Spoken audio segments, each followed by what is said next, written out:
Okay, so we're doing Sacred Families. The series is entitled Sacred Families, and this is lesson number 3 in that series. And the title of this lesson is Productive Communication. Well, so far we have set forth the idea that sacred families, the ones that are truly set apart for God's service and glory, begin with biblical marriages. We've said that many marriages have the one man and the one woman part, and they even have the long-term commitment part, but they're having trouble with the in love for life part. So in a sacred family, a biblical marriage consists of one man, one woman for life. And the point that we made about that is that if we're going to be together for life, we want to be in love for life. Makes the marriage worthwhile. And I've suggested to you that among the many important practices in a marriage, none is more important and essential to cultivating and maintaining love for life than communication. If there's no communication, there's no love. If it's poor communication, the love is not very strong. Interpersonal communication, intimate communication in marriage is the currency of love. In other words, it's how we transfer our love from ourselves to the other. It is through communication of various sorts. So in this session, we're going to examine and practice some ways to improve our communication skills within marriage. So productive, I call it productive communication. We communicate, pass the salt. Are the kids' homework, did the kids finish their homework? What time's the soccer game on Saturday? That's communication, but that's not very productive communication. I mean, it gets the job done as to the everyday routine of life, keeping the family going, managing the household. Did you pay the bill? We need bread, pick up some milk on the way from work. That's communication, but it isn't the type of communication that builds intimacy. It's not the type of communication that feeds the love that we want to have for one another that lasts a lifetime. Now, I've told you that some people, they want love and they need love and they desire to give love, but they fail in this because they can't seem to communicate it well. It's not for lack of wanting, it's not for lack of having the right desire and the right intention to communicate love. They don't know how to do that. They haven't been taught, not a lot of tools in the toolbox in order to communicate effectively about loving one's partner. And so the answer for them is not, well, just start loving. They're already trying to do that. Nor is the answer to love differently. I don't think that people can change their basic personality in order to accomplish this. For example, the touchy-feely people, they can't just change the way that they are. It isn't a superficial thing. It's who they are, the strong silent type. They're strong and silent, that's the way they are. They can't change and become the touchy-feely types. There's got to be another way to accomplish this business of productive communication. So the answer, I believe, is to find ways to communicate about loving each other so we will understand and hopefully better receive and give the love that we have to give and that we need for ourselves. Not only do I need to communicate my love for my partner, I also need her to communicate effectively her love to me. And so the way to do this is to make the communication that you do have more effective and more productive in the sense that you are consciously improving the communication bridge between you. So get my point here. I'm not saying you have to change who you are, because that's very difficult. But you do have to improve the way that you communicate to your partner. So the key to improving the love is to improve the communication about love to one another. There are ways to improve the communication between you and your spouse. And here, this whole lesson here is a couple of three basic elements that will make you connect more efficiently and more effectively at every level. Again, it's not changing you, it's changing the way you communicate more effectively. A couple of strategies to be able to do that. First of all, be totally honest. Obviously doing that may require some changes on your part, but it doesn't necessarily change your personality type, all right? Paul tells us, speaking the truth in love, be totally honest. Because for communication to be productive, you need to be honest, even if it's risky at times. And sometimes, telling the truth can be risky. A lot of times we say what the other person wants to hear so that we can get what we want. That's not productive communication. You're the guy, you're coming home, you're tired. All you want is to just go straight to the couch and flop. Get you some iced tea and just, But what she wants to do when you come home is to tell you about some of the challenges that she's had with the kids, if she happens to be a stay-at-home mom, if she's a working mom, and maybe some of the challenges she had at work, she needs to vent. And so you're coming home and she's venting, and in your mind you're saying, okay, well, I want to sit down and just flop, but I'm not going to get what I want until I listen to her for a while. And so you politely go, yeah, Are you listening? Well, no. You're giving her what you think she wants. She wants you to listen to her venting. You think, you're going to give that to her, because if you give some of that to her, you'll finally be left alone so you can go flop on the couch. It doesn't, Have you listened? Yes. Have you communicated? No. Words have been exchanged. You've put on a good show that you're actually listening when you're really not. You're just marking time till you get what you want. Right there, that little scenario, that's not honest communication. That interchange is not going to improve the relationship. Better you would have said, let's say the guy in our little example, better he would have said, I see that you've had a rough day. Hey, if you just let me just go wash up. I just need to sit for a minute, catch my breath from my day, because I've had a hard day. And then let's talk. You tell me about what will happen. I'll really be able to give you my attention then. Hey, that's honest. It's risky. She might get mad and say, oh, sure, well, I really need you now. Maybe. But maybe she will be appreciative of, well, if I just hold back a little bit, give him a little room, I'm really going to get his attention. He's really going to be listening. That communication in a half hour from now or after supper, that will become productive communication.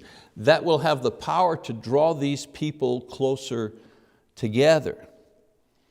So just giving the other person what they want, not being honest, that works in the short term because you get what you want, but it's disastrous for a long-term relationship. Now, the best example of this is when we compare the hierarchy of needs that men and women say that they need from each other.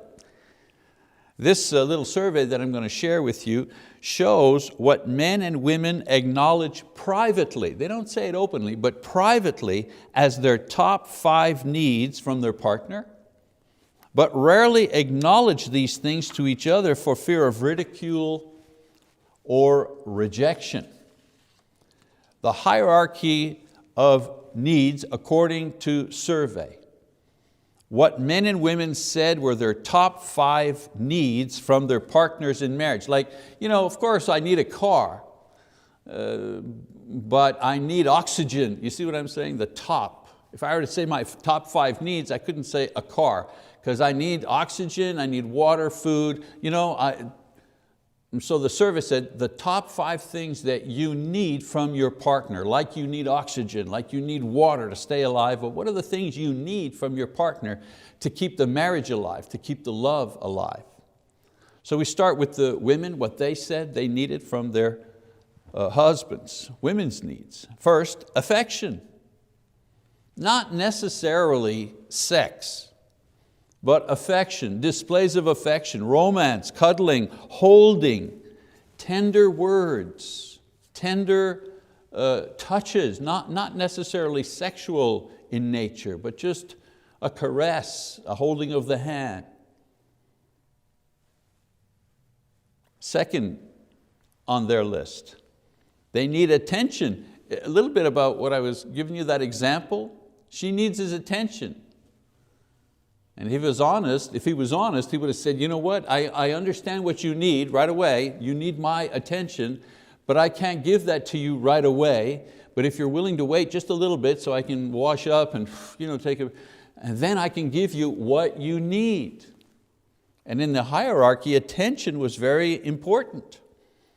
The sharing of thoughts, really listening with feedback. In other words, she's telling him about the frustration she had at her job or with the kids, and the way that he's answering and the way that he is reacting tells her that he really understands what she has gone through, may even have a suggestion, or maybe simply a word of encouragement. Well, it'll get better tomorrow. How about Saturday, tomorrow's Saturday, how about I take the kids and we'll go to the park together, give you a chance to get a bit of a break, a breather. Why don't you call your sister and you gals go, paying attention.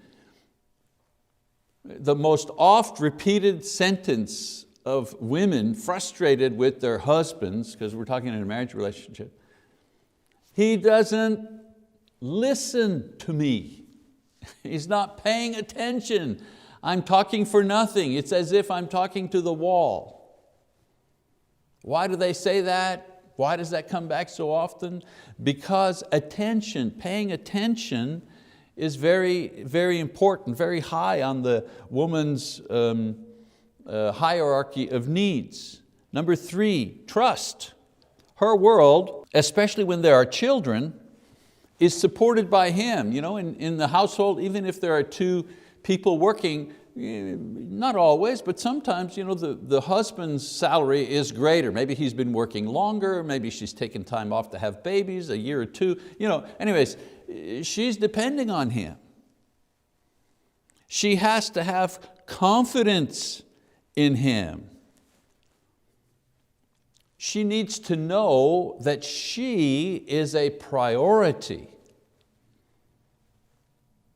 I trust him, especially with stay-at-home mom, wives. They're at home, they're surrounded by the 4 walls, the kids managing the home. It's a lot of work, it's just as tiring, but she doesn't get out much. He's out in the world, he's meeting people, he's meeting other women, he works with other women. She works with the children. He has interactions with all kinds of people. She has interaction with the children, her family, the people, the doctor, the guy at the store. She needs to trust him. The things he says and the things he does and the way he acts with her at home when they're out have to convey to her that he is a person that can be trusted. Not just trusted, not to cheat, but trusted with money and trusted with their goods, trusted with their children. Number 4, financial security. Financial security, enough money to live on and provide for the family. Enough to give the children an advantage. In most homes, the wife really wants to provide for the children. I know it happens, some women They want more money so they can buy nicer clothes or get a better car, but I think that's the exception and not the rule. The rule is that mama wants the resources to be able to give the kids what they need. Not just food and clothing, but advantages. Little Mary seems to have a talent for music. Well, let's get her some music lessons. Or maybe Johnny is interested in I don't know, art, or he's good at sports. We want to give our children advantages. And so one of the needs, the hierarchy of needs, was financial security, that the home is safe. It's a safe place financially. And then number 5, involvement. Remember, what she needs from him. She needs his involvement, getting involved in the home and in family matters. I know that in a lot of families it's like, okay, especially if there's a stay-at-home mom, the man says, well, I'll take care of the job and you take care of the home and the kids. And for the men in this situation, they think that means they're absolved of all the responsibilities of what goes on in the home. They work 9 to 5, 8 to 4, 8 to 8, whatever, and when they come home, their work is done. That doesn't contribute to an in love for life marriage. Women want their husbands to be involved. Not necessarily you got to do the dishes too, you got to do half the housework. We're not talking about that. Mature adults can usually sort those type of things out. She wants him to be involved so that he understands what the needs are of his children, what her needs are. He understands that little Bobby has an issue with such and such, or he's struggling in math, or that his daughter was bullied at school, or her heart is broken because her best friend moved to another town and she's acting out. She needs him to understand what's going on in the house, and not just to come home and say, okay, I'm off for the rest of the night. Hey, this is your job, serve me. That's not what builds a strong marriage. That's not what cultivates in love for life type of relationship. She wants him to provide leadership in the home. Not dictatorship, not my way or the highway, that's dictatorship. Leadership. Leadership means she wants to know that he is looking ahead for the family. What are the goals of our family together? That he has ideas about what it is that he wants for his family, for her and for the children and for himself. They have goals, whether they're financial goals, educational goals, spiritual goals.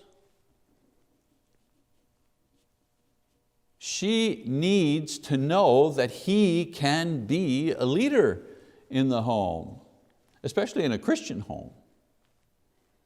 All right, so those are the 5, we keep on going here, but the 5 hierarchy of needs, 5 top needs women said that they needed from their husbands. They need those things from their husbands in order for them, the women, to be satisfied, to feel safe, to feel secure, to maintain that in love for life relationship. All right, what do the men say? What are their top needs? Can anybody guess what the men said, what their top need was? Yes, of course, sexual fulfillment, yes. It's the number 1 need because that's the way God created men. All this business about, oh man, men, that's all they think about is sex, what's wrong with them? Well, there's nothing wrong with them. God actually made them that way. Just from a biological perspective, the natural production of seminal fluid in a man that continues throughout his adulthood causes the constant need for physical gratification. Imagine, he's wired that way. It's not that something went wrong, that he has sexual needs and that happens to be a very strong, probably the priority physical need that he has, women tend to interpret that as a negative thing, as a failing somehow.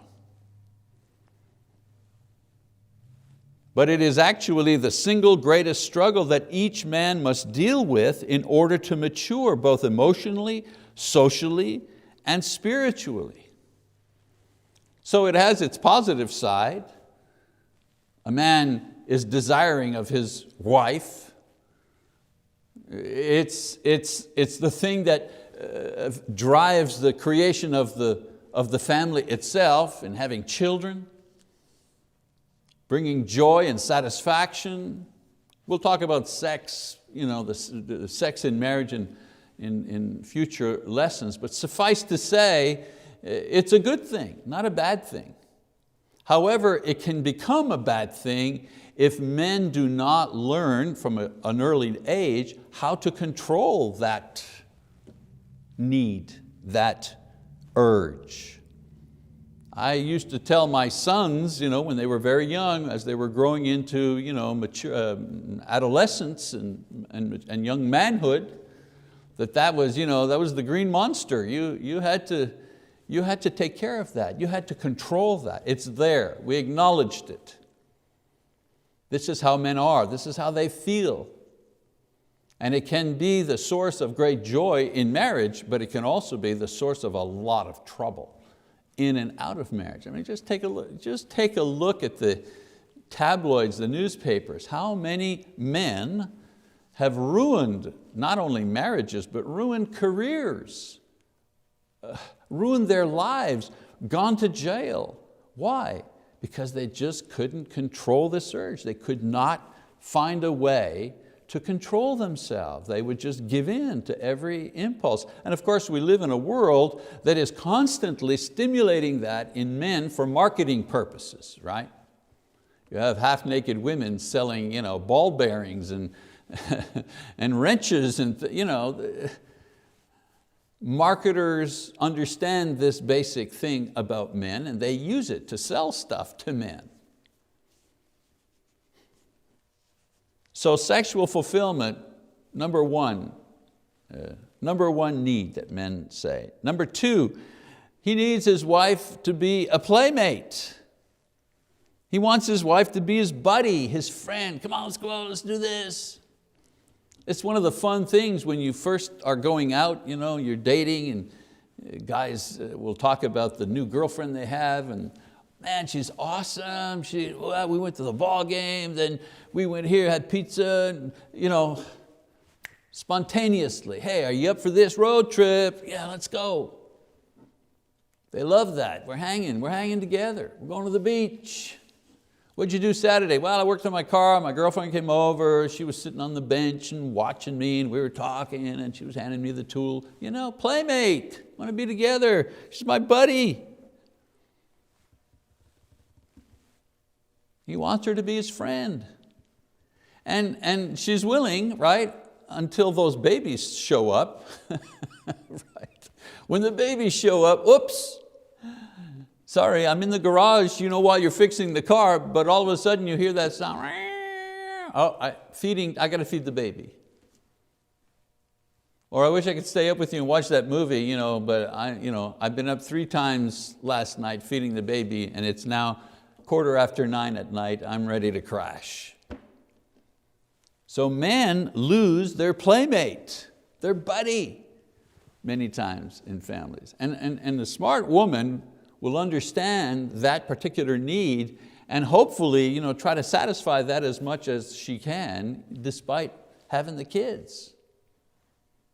I think the thing they misunderstand is they think that he wants her to be the playmate, the buddy, just while they're dating and early in the marriage, and then after that, when she starts being a mom, for some reason or other, his need for her to be his buddy disappears, but it doesn't. It's always there. And many times this is how adulterous relationships begin. He finds a new buddy at work or at the Little League soccer games. He finds a new buddy.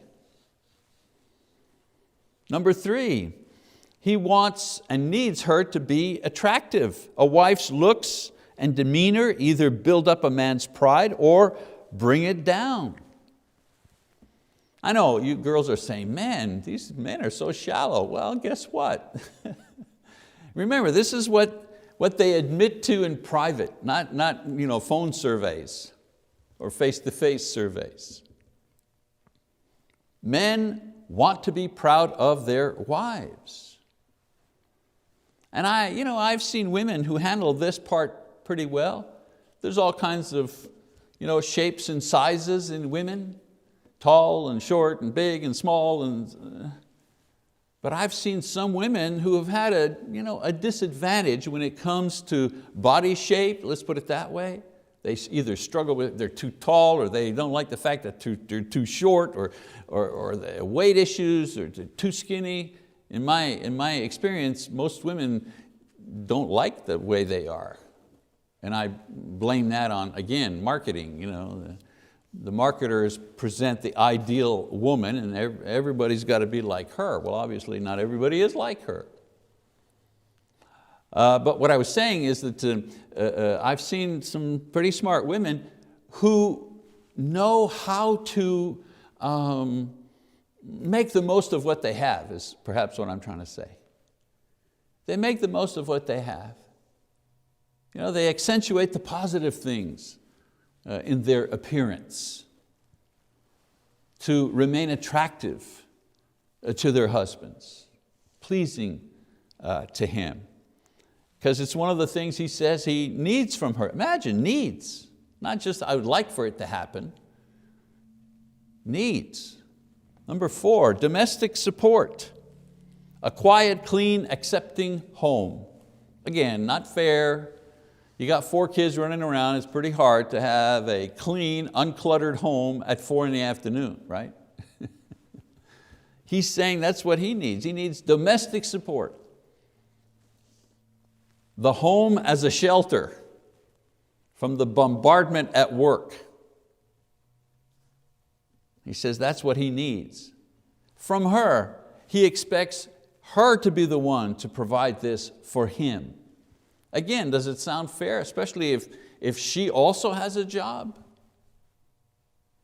But there's the expectation from the male, from the man's point of view, that to provide quietness, to provide a home that's orderly, to provide an environment, that the woman is the one that is able to create that environment, that should create that environment. Again, I'm not saying that's the way it has to be. I'm saying this is the expectation.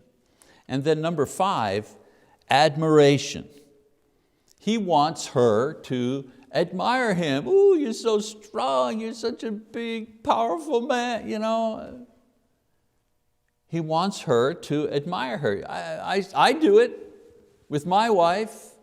How'd your day go? Well, I did this. Hey, I finished this series, or we got so many hits on our website, and oh, good for you. You're such a big, strong preacher.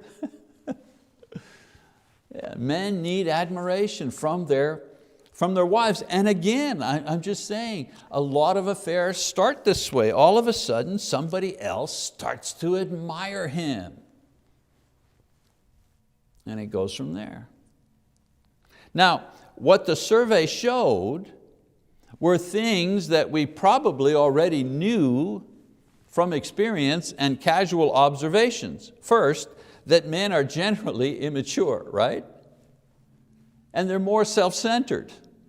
They want attention, they want gratification, and they're not always willing to give in exchange for these things. So, man, they need a little coaching. They need coaching in relationship building. They need coaching in order to build that in love for life type of relationship. Because all the things they mentioned, right? Sexual gratification, a playmate, attention, all those things that they mentioned, admiration, all things, I want me. And then we learn some things about women also, that women are conflicted. just from the hierarchy, we see that women are more high-minded, and they're usually willing to invest more in order to make a marriage work. I've seen that in counseling. Most of the times in a counseling situation, it's the woman that will come in first.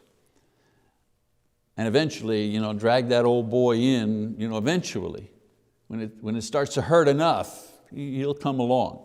But usually the woman is the one that has more investment in the marriage, willing to make more concessions. However, they tend to ask for conflicting things. For example, they want security and advantage for their children, which places a greater burden on the husband if he's a primary wage earner. I want more things. I want lessons for the kids. I want them to go on the high school band trip, and we're going to have to come up with an extra $400 for that. They want those things, but at the same time, they want him to be at home more. They want him to be more involved in the family business or the affairs of the family, which requires time. And time that may be needed at work in order to produce those extra dollars for those advantages for the kids rather. So sometimes women need to understand that they can't have it both ways. So in all of these things, in order to have productive communication, we need to be honest. All of this hierarchy of needs was to show when men and women are really honest, they acknowledge the things that they really need to their partners. Shouldn't do it to the people who are taking the survey, they should do it to their partners. They should find a way to communicate, these are my needs, I need this. Another strategy in order to have, remember what we're talking about, productive communication, not just any old communication, but communication that accomplishes something. So we have to be honest. Number two, we have to be clear. For communication to be productive, it also needs to be understandable. It needs to be clear. More arguments and divisions and hurt feelings come from communication that is simply unclear from the intended results. How many times have you had a dispute with someone, let's just say, and you're not talking to each other. And this goes on for several weeks, and then finally you make an effort to get back together, to iron things out if you wish. And you start saying, well, that time when you said that you were going out and, with John to go bowling and you didn't invite me, and whoa, wait a minute, I never said that. I didn't say we were going bowling. John was going bowling, but I couldn't go, and I assumed if I wasn't going, you weren't going. Oh, I thought that you and John were going bowling, but you weren't inviting me. No. What happened was John was going bowling and I couldn't go, and I didn't think you would want to go if I wasn't going. Oh, you see what I'm saying? Missed communication causes more division and trouble because it's not clear, or it got muddled along the way, and we assumed, naturally, we assumed the worst. So those who speak need to make sure that the hearer has indeed understood what has been said and the meaning of it.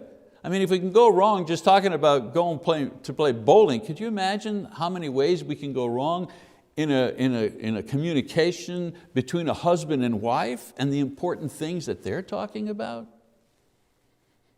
And hearers need to reassure the speaker that they have truly been understood. I hear you, I got it, I understand. So there are strategies for this. So if I understand correctly, you're saying to me that, and then you give some feedback. That's how you make sure that the communication is clear. Our words and our actions need to convey what we actually mean. If what you're doing means I'm truly sorry and not just I'm tired of arguing. Because if you say to the person something's happened and you need to apologize and your apology is, okay, I apologize, forget it, it's all my fault, let's move on. Is that an apology? Have you communicated the apology? I mean, you said the words, I apologize, you've said the words, but have you actually communicated an apology? Yeah, I'm sorry, it's good, fine, can we just stop talking? That's not an apology. That's shut up. That's be quiet. Don't wonder why the other person goes on and on. They're not satisfied with the communication because you've communicated the wrong thing. So you need to make sure that the other person actually receives the message that you're trying to send them. This is basic communication 101 stuff. So practice good feedback methods in your interpersonal relationship, especially with your spouse. Say and do what you will, but always make sure through feedback that the other person is understanding your words and your intentions. When you're saying, yeah, fine, I'm sorry, good, it's all my fault, let's move on. You're saying I'm sorry, your intention is simply to shut the other person up. If you intend truly to apologize, then make sure that the words and the intention match. All right, I've heard what you said. You told me that when we were discussing this, it seemed that my attitude was I didn't care and this hurt your feelings. Well, I'm sorry, the last thing I wanted to do was to actually hurt your feelings. Let's go through this again so we can understand. Okay, there's an apology. There's something constructive that the two of you can work on. Productive communication doesn't insist that you agree on everything. It isn't productive communication. The goal of productive communication is not that you agree on every issue. The goal of productive communication is that you understand clearly what the other person is saying, whether you agree or not. Because if you understand what they're saying, you have a much better chance at agreeing, or at least agreeing to disagree without creating a division. So productive communication requires honesty, it requires clarity, it also requires completeness. You must tell the truth and express it clearly and tell all of it. A little bit like when you're under oath, I swear to tell the truth, the whole truth, and nothing but the truth, all the truth. Now some people don't agree on this point. They say, nah, you got to keep some secrets, you got to keep part of yourself private. Remember, I'm always talking in the context of a marriage. But when one area in your life is taboo, or one of the partners declares a problem or a discussion off limits, don't go there. Somebody says, oh, don't talk to them about that. Oh, you can't discuss that. We can't discuss that. This type of thing breeds frustration and resentment and a gradual closing down of the communication network between people. If one person makes it known that you cannot go there, you cannot talk about this, you will not talk about this, something that really has something to do with your relationship, well then the other person might be thinking, what other areas are off limits that we can't talk about, that we cannot discuss? And then the next thought will be, well maybe I should have some areas that are off limits. If you've got some off limits, I've got some off limits. If you've got a locked box where you keep your secrets, well maybe I ought to get myself a locked box and start keeping some of my secrets. I'll tell you right now, nothing kills love more than secrecy. Because love cannot grow in the shadows. And if you want to breed mistrust in your relationship, start keeping secrets. Start telling your partner, yeah, I'm not talking about that. Wow. I am deciding for the two of us that this here we're not going to talk about. Well, that kills a relationship. Because in marriage you're supposed to be one, right? There's no holding back. I mean, you've experienced the closest intimacy that two individuals can actually share, which is sexual intimacy. Holding back in one area creates a restraint in the other areas. The thing that gives sexual intimacy its power is the idea of the individuals giving all of themselves into that moment and into that relationship. So when you start holding back somewhere else, guess where else is going to be some stuff held back, right? Absolutely. Why should I give all of myself when he's holding this or when she's keeping that? And there is no greater joy or protection than a loving partner with whom we can share all of our hearts. I remember when Lisa and I were going out together, engaged and married in our early marriage. You know how you talk a lot because you don't know everything about each other. And I remember I just told her everything, all the bad junk. All the bad junk, because I didn't want anybody else to ever hold anything over her about me that she didn't know. You couldn't blackmail me. You can't blackmail me because she knows it all. That idea. And vice versa. There's no secret place.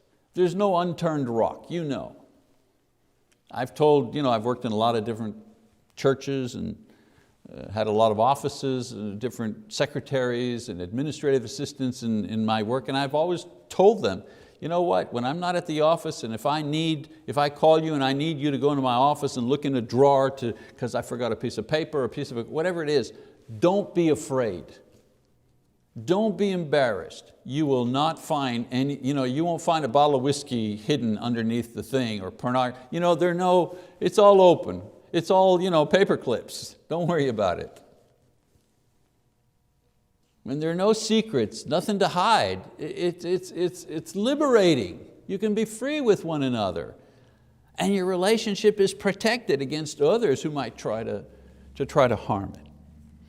So in closing in this particular lesson today, I'd like to remind you that as Christians, we rarely have an opportunity to make a dynamic or public witness for our faith.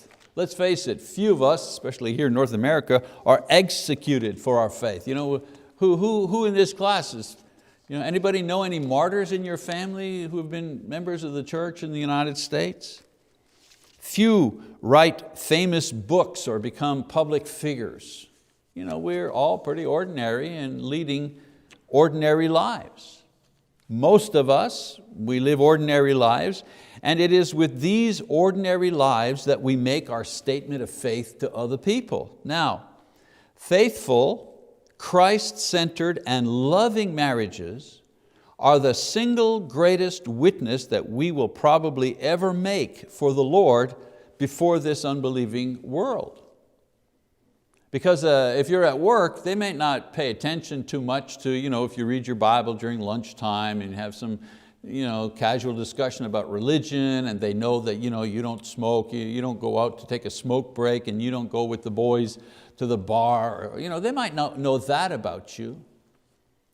But the thing that'll really impress them is the kind of marriage that you have, because they can really relate to that. They can really compare what they have to what you have. You can give a tremendous witness based on the marriage that you have. And to be in love for life is a true and powerful service to God, and it reveals His glory to those who see it and are blessed by its warm glow. I mean, it's the brightest star in the crown of a sacred family. Aren't we all impressed when we see a couple in their 80s, in their late 80s, even 90s, if God has blessed them with that long a life, and they're walking in the park or down the street and you see them holding hands and they're arm in arm and even showing affection? Don't you go, oh, doesn't everybody say, I want to grow old like them. We never say, oh, that's disgusting. I never want that for myself. I'd rather be divorced. Nobody says that. We all say, wow, isn't that beautiful? They're old and probably the sexual intimacy part of their relationship has probably died out because of old age. And yet look, they're still in love and they're still affectionate and they're still wanting to be close. Most people that I have served in doing a funeral for their loved one, especially in one of those situations where they've been married 40, 50, 60 years, and you ask them and talk about their partner, and they say, it would have been okay to have her one more day or one more year. They're never in a hurry to lose their partner. When you're in love for life, this is how you feel. So, loving marriages, bright star in the crown of the sacred family. And honest, clear, and complete communication will serve to first ignite and then maintain that married love for a lifetime. Remember I said, communication, it's the currency of love. It's how we trade, it's how we give and receive love. It's so important. So with that in mind, I'm giving you a little assignment. You have your worksheets that you can take notes with while we're doing the lesson. But for this lesson, I've included an additional sheet, and it's a productive worksheet. I want you to just go home and do this sheet by yourselves. Fill it out by yourself. Don't do it with your spouse. Do it by yourself.